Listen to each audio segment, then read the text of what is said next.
Hadirin wal hadirat jamaah sekalian, kemudian kita lanjutkan tentang hukum-hukum puasa, ahkamus shaum.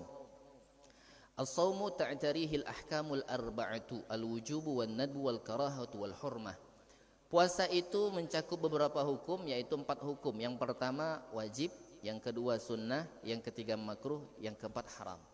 Kapan puasa itu wajib? Yang pertama, yakunu dzalika fi sitti halatin. Puasa itu wajib di 6 keadaan.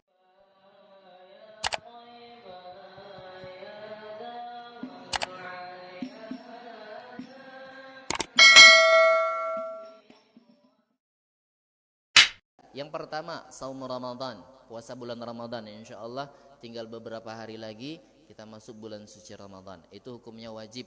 Kemudian yang kedua, saumul qada.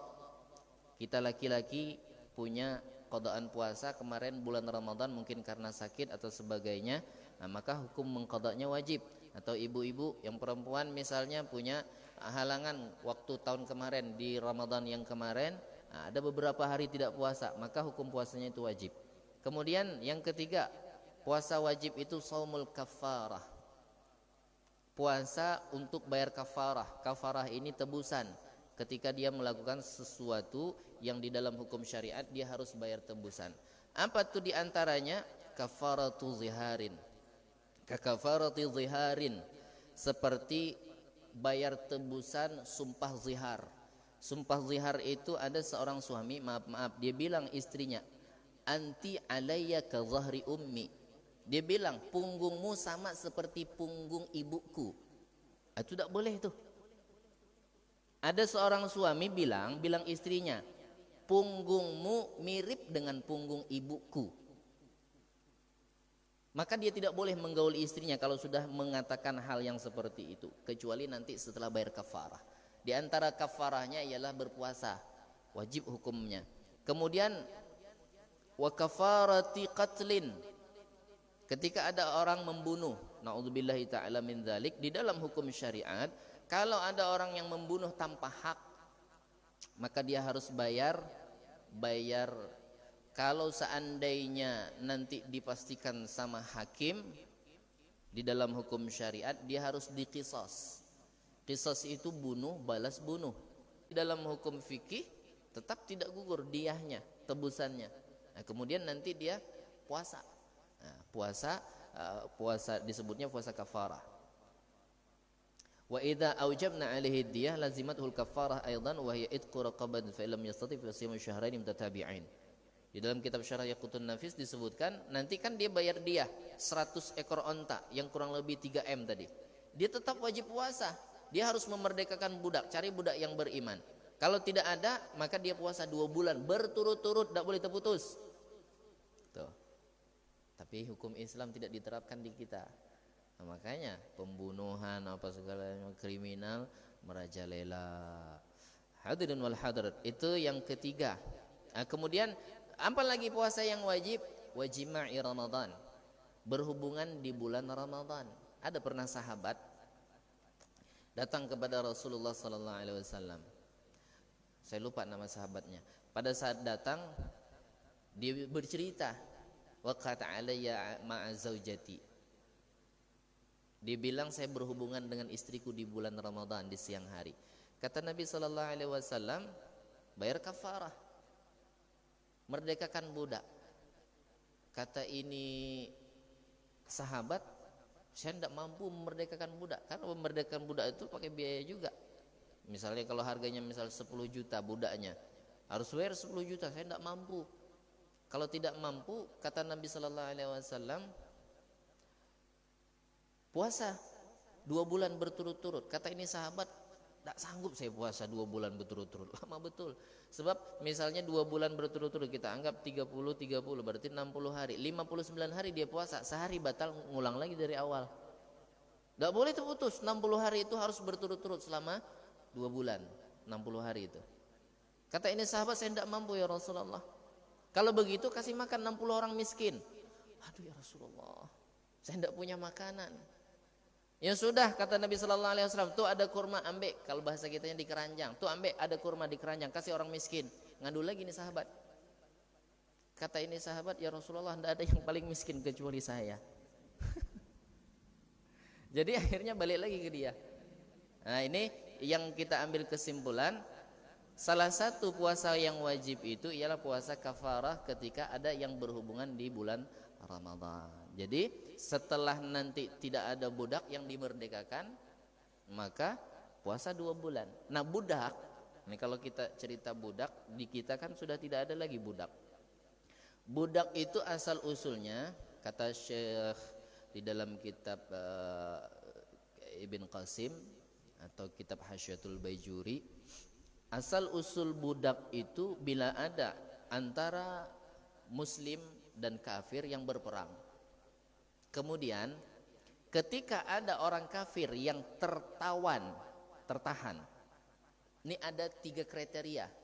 Yang pertama, orang kafirnya itu perempuan dan anak kecil. Anak kecilnya laki atau perempuan sama. Bila perempuan yang ditangkap, mau dewasa mau kecil, atau anak yang masih kecil mau laki mau perempuan, maka bimujarradil habas, dengan sebab dia ditawan, dia ditangkap, maka langsung jadi budak. Tapi kalau orang kafir yang ditangkap oleh orang Islam itu lelaki dewasa, maka pemimpin Islam punya banyak pilihan. Ini misal perang antara Islam dan kafir, kemudian dapat tawanan, dapat tahanan orang kafir. Yang ditangkap itu lelaki yang sudah dewasa orang kafirnya. Maka ada pilihan. Pertama, boleh dibunuh. Kalau sekiranya ini orang kafir membahayakan, bunuh boleh. Yang kedua, boleh menjadi tebusan, tukar tawanan. Kata orang Islam, di pihak kami ada yang ditangkap oleh orang kafir. Kalau kalian mau bebaskan nih kawan kalian yang kami tangkap, bebaskan juga tawanan kami. Bertukar tawanan, bertukar tahanan, boleh. Yang kedua. Yang ketiga, boleh juga itu tawanan dijadikan sebagai budak. Tidak dibunuh, tidak dijadikan sebagai tukaran untuk tahanan yang muslim, tapi dijadikan budak, boleh. Bila sudah jadi budak berarti nilainya sama seperti harta. Boleh juga dibebaskan begitu saja. Kapan tuh misalnya ini orang kafir yang ditangkap orangnya sudah tua pikun sudah. Tidak ada manfaat lagi, dilepas pun dia tidak bisa ngatur strategi untuk perang, tidak membahayakan, udah lepas aja begitu, boleh juga. Jadi banyak pilihannya. Nah, salah satu di antaranya tadi dijadikan budak. Nah, itu asal usulnya budak. Sekarang kan sudah tidak ada perang antara muslim dan kafir untuk li'ala kalimatillah, untuk menegakkan, meninggikan daripada agama Allah. Tidak ada lagi, maka tidak ada perbudakan. Mau tidak mau harus puasa 2 bulan. Dan 2 bulan itu berturut-turut, dan itu hukumnya wajib kalau berhubungan di bulan Ramadan siang harinya. Kemudian yang keempat, puasa wajib al-shaumu fil hajj wal umrah badalan 'anil dzabhi fil fidyah. Kalau seandainya kita haji ataupun umrah, misal rontok rambut kita 1 helai, maka kita bayar mud 1 mud, 2 helai 2 mud, 3 helai 1 ekor kambing. Makanya hati-hati motong kuku, nyisir rambut. Kalau ada yang rontok sampai 3 helai, itu fidyahnya dendanya kambing. Bayar kambing nanti. Oh, kita kalau beli kambing di sana, aduh, rasanya nih uang kurang untuk beli ketel kuning. Ketel tau ketel, Pak? Cirat kuning. Itu oleh-oleh dari Mekah. Itu kan ciri khas kita kalau pergi ke Mekah, bawa cirat kuning, bawa gelas yang kecil-kecil. Nah, nanti kalau saya beli kambing di sana, aku orang jatahnya nanti untuk beli oleh-oleh. Ya udah ngambil yang puasa aja, wajib hukumnya. Puasanya wajib. Nah, itu disebut kafarah ketika kita melanggar satu di antara larangan haji ataupun umrah. Nah, maka wajib puasanya. Kemudian yang kelima, as-shaumu fil istisqa idza amara al-hakim. Apabila musim kemarau datang, kemudian kita mau sholat istisqa, dianjurkan untuk berpuasa. Kalau seandainya diperintahkan oleh pemimpin kita untuk puasa, hukum puasanya wajib. Misal ada 3 bulan tidak hujan, jadi kita kumpul sholat istisqa di lapangan. Kata hakim, sebelum kita melakukan sholat istisqa 2 hari sebelumnya dia diumumkan kita puasa, maka wajib hukum puasanya kalau diperintahkan oleh pemimpinnya. Kemudian yang terakhir, hukum puasa itu wajib shaumun nadhri, puasa yang dinazarkan. Maka hati-hati kalau punya nazar. Nazar itu kalau sudah kita nazarkan, maka itu hakullah, tuntutannya nanti kepada Allah. Ingin melakukan sesuatu, tapi insya Allah hajat kita kalau kita nazarkan cepat kabulnya. Cuman kadang-kadang iblis ini tidak suka kalau kita bernazar, karena bentuk ibadah iblis tidak suka. Sebab kalau kita bernazar, nanti hajat kita cepat kabul, yang diganggunya pada saat mau melaksanakan tu nazar.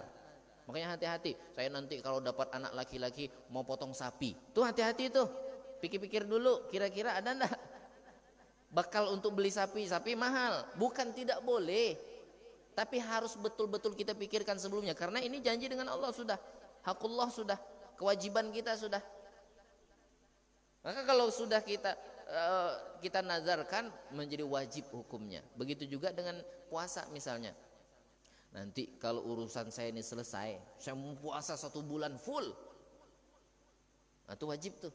Atau mau puasa Senin dan Kamis di minggu ini, wajib jadinya puasa yang dinazarkan. Kemudian wallahu a'lam bishawab.